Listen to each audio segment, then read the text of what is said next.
Ketika beberapa saat yang lalu, dua negara bertetangga, Kirgistan dan Tajikistan, bedil-bedilan ditambah berita Israel serang Masjid Al-Aqsa di penghujung Ramadan. Asli murka hati seorang Sontoloyo ini. Tuh bener nih, dunia nggak berhenti dibuat ketidakstabilannya. Jadi mendadak pada ingat, Bosman pernah mengingatkan, sama Trump, Israel jadi diem dan ngajak damai. Dengan Biden, Israel jadi balik kampretnya. Globalis memang maunya perang. Dunia nggak damai jadinya. Oke, kita bahas lebih dalam dengan mundur sebentar. Dalam sebuah buku yang berjudul The Economist at War, karya Alan Bollard, terdapat informasi yang membuat saya ngayal. Berhalu untuk kesekian ribu kalinya. Halunya seorang Sontoloyo ini mudah-mudahan sama dengan halunya Bung Karno ketika membuat buku kumpulan tulisan di bawah bendera revolusi, atau bukunya Hitler, Mein Kampf, Perjuanganku. Dalam buku The Economist at War tersebut juga menguatkan bahwa MMT, Modern Monetary Theory, yang terlahir dari ide para ekonomis yang melakukan cost accounting biaya perang sebelum Inggris dan Amerika masuk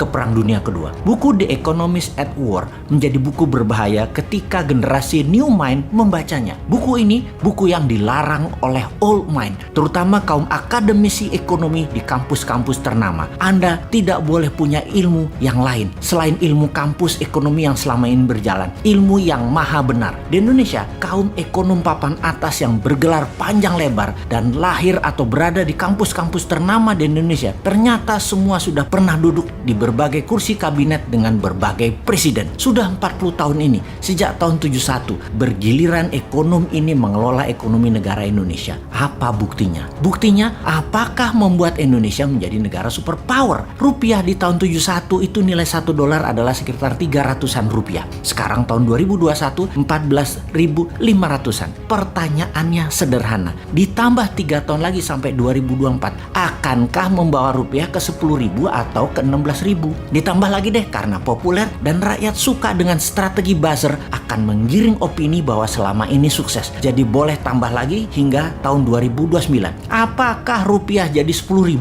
atau 20.000 terhadap dolar ditambah 5 tahun lagi itu? Akankah membuat Indonesia di tahun 2029 GDP per kapitanya menjadi 15 ribuan dari 4.200-an sekarang? 7 tahun ini ekonom terkenal yang menjabat tersebut hanya bisa menumbuhkan dari 3.700 ke 4.200 GDP per kapitanya, atau hanya tumbuh 20% dalam 7 tahun, atau tiap tahunnya hanya 3%. Padahal janji sucinya dulu adalah 7% per tahun. Untung piara buzzer yang anggarannya besar untuk membangun narasi dan menekan rakyat dengan pajak. Selama ini berhasil pencitraan tersebut sehingga kemahasuciannya para pejabat tersebut tetap terjaga. Kembali kita ke cost accounting. Apa itu cost accounting? Kita coba sederhanakan menjelaskannya. Benar deh, bernegara memang tidak sederhana. Namun dasar bernegara kita semua harus tahu. Setiap tindakan yang diambil oleh pemimpin atau pemangku kebijakan adalah bagaimana keuntungan sebanyak-banyaknya untuk rakyat.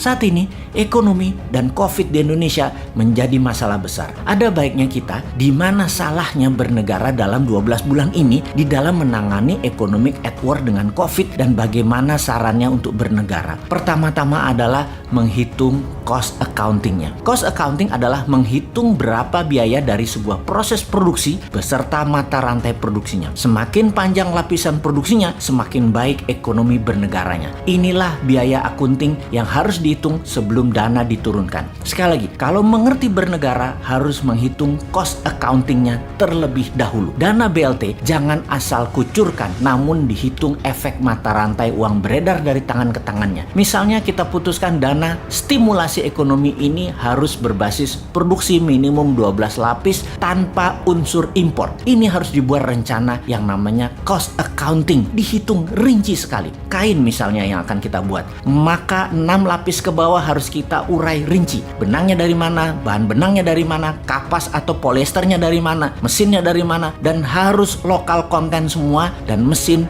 dibikinnya juga di mana. Bahan baku harus lokal buat kain. Mesin boleh tiru dan ngopi mesin negara lain. Tiru modifikasi atau tiru plek, sikat aja, no rule. 6 lapis ke atas yaitu jadinya bahan bakunya, kancingnya, resletingnya, kerahnya, distribusinya, seterusnya dipecah 12 lapis. Barulah dana bantuan tadi diberikan untuk memberikan efek positif ke pasar, ke produksi, dan ke ekonomi. Masa hal beginian nggak ada sih yang ngitungin cost accountingnya? Dulu jadi pejabat makan sekolah bernegara apa enggak sih? Jadi terbukti ekonomi minus 4 kuartal berturut-turut. Padahal Bosman bicara begini sejak 2 kuartal yang lalu, yang mengatakan kalau begini terus cara mengelola ekonominya, maka 4 kuartal bakal minus. Sekali lagi, jangan salahin COVID-nya, salahin cermin. Kenapa di rumah sama di kantor nggak ada cermin? Jadi nggak pernah ngaca. Sekarang kita lanjutkan menjelaskan strategi New Mind mengatasi saat ini. Mengatasi hal ini dengan diawali pelajaran sejarah di tahun sebelum Inggris dan Amerika menyatakan ikut perang dalam Perang Dunia Kedua. Para ekonomis tadi melakukan cost accounting yang teliti, yaitu berapa biaya yang dibutuhkan untuk Amerika dan Inggris menang perang. Berapa besi dibutuhkan, benang dibutuhkan, kain dibutuhkan, aluminium, makanan, manusia yang diterjunkan langsung dari bahan baku,